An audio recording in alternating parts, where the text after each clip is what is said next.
Best university India पर आप सभी का स्वागत है। आप सभी को मेरा प्यार भरा नमस्कार। इस वीडियो में हम बात करेंगे डिप्लोमा इन फार्मेसी यानी कि डी फार्मेसी 2024 के बारे में। संपूर्ण जानकारी को हम कवर करने जा रहे हैं, इसलिए वीडियो को आप एंड तक जरूर देखें।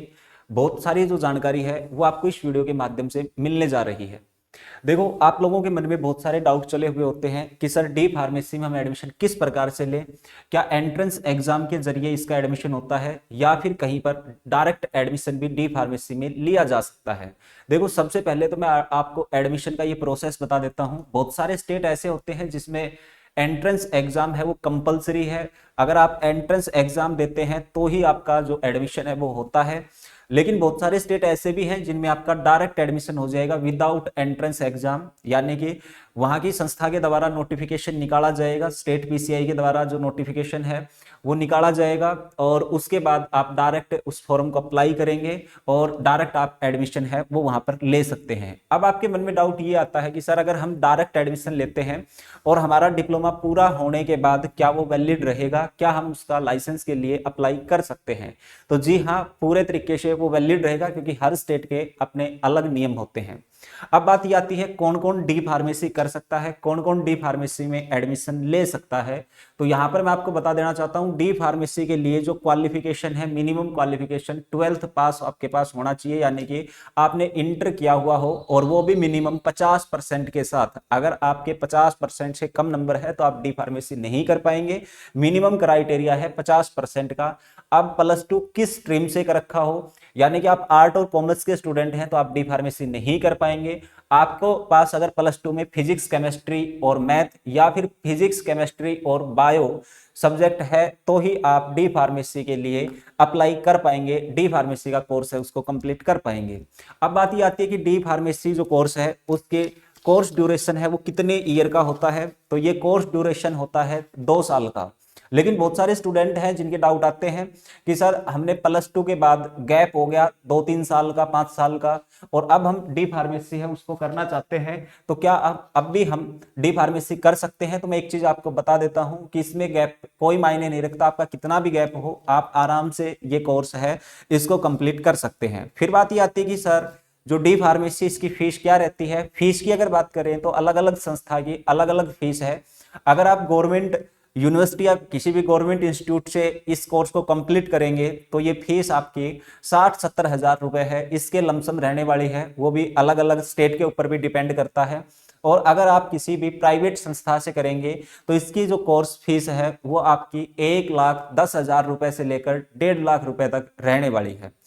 अब बात कर लेते हैं कि ये जो हमारा कोर्स है इस कोर्स को कंप्लीट करने के बाद हम अपना जो कैरियर है वो किस किस क्षेत्र में बना सकते हैं। तो कैरियर की बात करें तो आपको पता ही है सबसे ज्यादा ये कोर्स पॉपुलर है। जो मेडिकल स्टोर होते हैं उनका लाइसेंस मिल जाता है, यानी कि आप मेडिकल स्टोर का लाइसेंस ले सकते हैं। और आप खुद भी अगर नहीं करना चाहते या फिर आपके पास इतने पैसे नहीं है कि आप अपना खुद का मेडिकल स्टोर खोल सकें, तो आप किसी को भी जो लाइसेंस है वो रेंट के ऊपर दे सकते हैं। अच्छी खासी एक कमाई, यानी कि इस कोर्स को कंप्लीट करने के बाद आपके पास एक अर्निंग सोर्स है वो हो जाता है।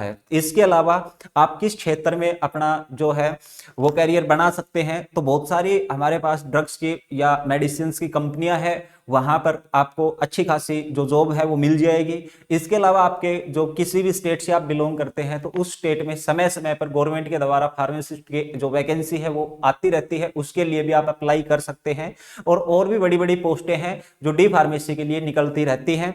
और आप एक बार इस फील्ड में घुस गए, गवर्नमेंट में कहीं से भी आपने स्टार्टअप कर लिया, तो बहुत अच्छे पद तक आप इस कोर्स के माध्यम से पहुंच सकते हैं। अब बात ये आती है कि 2023 में बड़ा बदलाव है वो पीसीआई के द्वारा किया गया था। पीसीआई जो कि ये जितने भी संस्थान हैं जो ये डी फार्मेसी कराते हैं इनको अप्रूवल देना होता है। जब भी आप एडमिशन लें और जिस भी संस्थान में ले तो उसको एक बार आप पीसीआई की ऑफिशियल जो वेबसाइट है उसके ऊपर जाकर विजिट कर ले कि जिस इंस्टीट्यूट में आप एडमिशन ले रहे हैं, जिस भी यूनिवर्सिटी में आप एडमिशन ले रहे हैं वो पीसीआई से अप्रूवल है या नहीं है।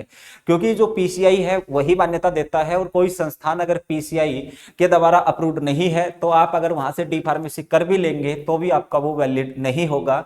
और इसको पीसीआई में वो लिस्ट कहां पर मिलेगी तो उसकी जो जानकारी है वो भी हम दे देंगे। इसके अलावा आप उस लिस्ट को हमारे पास व्हाट्सएप के द्वारा मैसेज करके भी प्राप्त कर सकते हैं। ये हमारा व्हाट्सएप और फोन कॉल का नंबर रहने वाला है। इसके ऊपर आप जो विस्तार से जो जानकारी है, फिर भी कोई डाउट रह गए हो तो वो भी आप यहाँ से आराम से कर सकते हैं। इसके अलावा आप कमेंट बॉक्स में भी लिख सकते हैं और जो भी आपका जेन्युइन डाउट होगा उसका हम रिप्लाई आपको अवश्य करेंगे।